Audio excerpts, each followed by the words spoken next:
The video started with upbeat music and a slide that read, "Welcome to Husband Training 101, Building the Perfect Man for Marriage." I remember sitting in that rented hotel conference room, surrounded by 10 other guys who looked just as uncomfortable as I felt. Plastic chairs, a whiteboard full of bullet points, and a smiling instructor with too much energy. It was like a bad self-help seminar mixed with a reality show.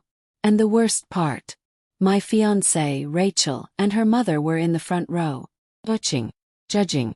Every time the instructor said something like, "Men must learn to listen without interrupting," Rachel would nod pointedly, her mother's lips curling into a knowing smile.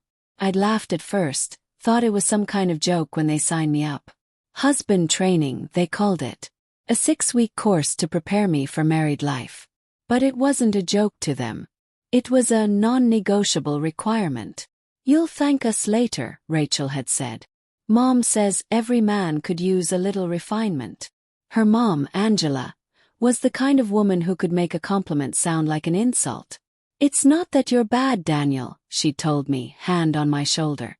"You just have potential." Potential. That word haunted me. So I played along, took notes. I practiced emotional availability and affirmation language.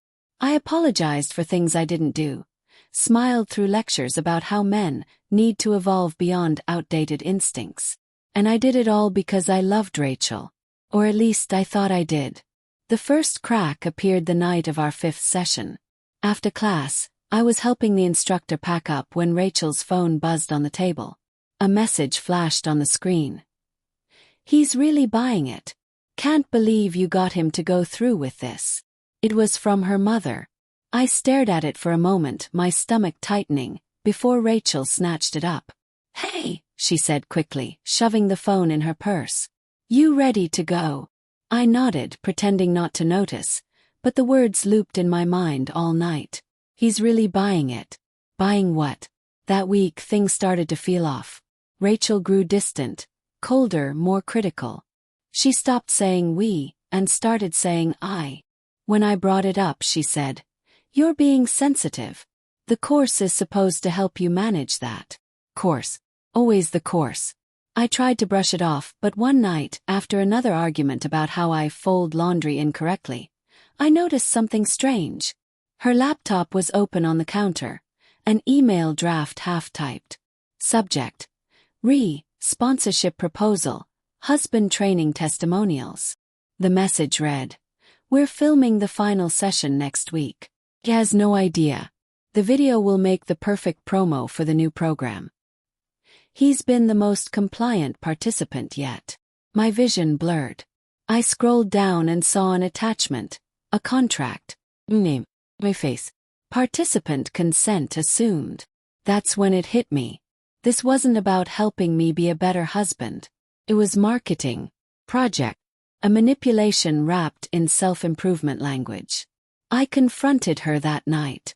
"You're using me," I said, voice shaking. Rachel froze. "What are you talking about?" I saw the email. The contract. "You're filming me for your mother's business." Her expression hardened, guilt flickering for just a moment before she straightened her shoulders. "Daniel, don't be dramatic. It's just promotional material. Everyone in the class signed waivers." "I didn't." "You didn't read what you signed at orientation," she said calmly. "And besides, Mom said it would help other couples. Think of it as doing good." "Doing good." Snap. "You humiliated me. You made me a prop." Her jaw tightened. "You're overreacting. If you can't handle a little constructive criticism, maybe you're not ready for marriage." That's when I realized it wasn't about love anymore. It was control. Packed a bag that night.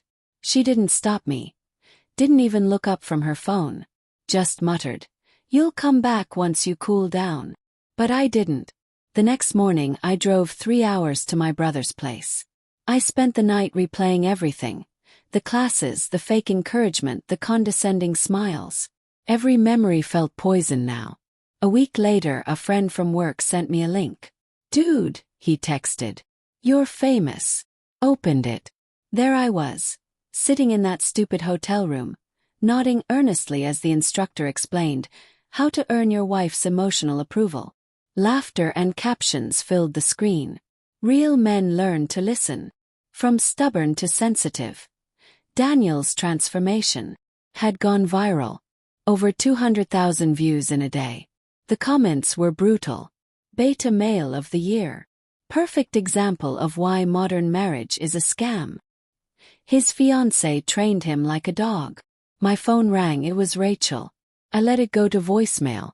Then came the text. Please don't be mad. It's not that bad. Mom says it's good exposure. Exposure. That word made me sick. By the next morning my inbox was full.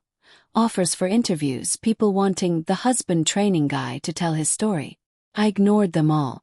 Then came an email from Angela herself. Daniel dear, you're taking this too personally. You should be honored that your journey is inspiring so many.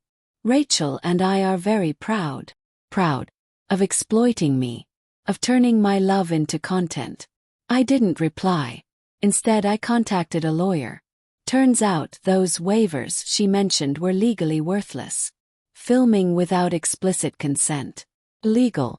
A few days later, a cease and desist letter went out.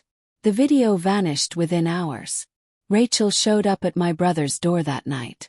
Her eyes were red, her hair messy, her voice trembling. I didn't mean for it to go that far, she said. Mom said it would be harmless, that it'd help her business. And you believed her? Yes. She nodded, tears streaming. I thought if I helped her, she'd finally approve of us. Of me. I stared at her, realizing this wasn't just manipulation. It was generational. Her mother had trained her too. Still, I couldn't unsee the betrayal. You didn't care about helping anyone. You cared about control. About looking perfect. She broke down. Please, Daniel. I'll quit the program. I'll delete everything. We can start over. But the truth was, she'd already deleted something that couldn't be restored. My trust. I stepped aside, letting her pass, but she didn't. She stood there, trembling. So that's it. He nodded. That's it. When she left, I watched her car disappear down the road. I should have felt anger, triumph, something. But all I felt was empty. Months later I saw a new ad online. The Empowered Partner Program, redefining relationships for the modern couple.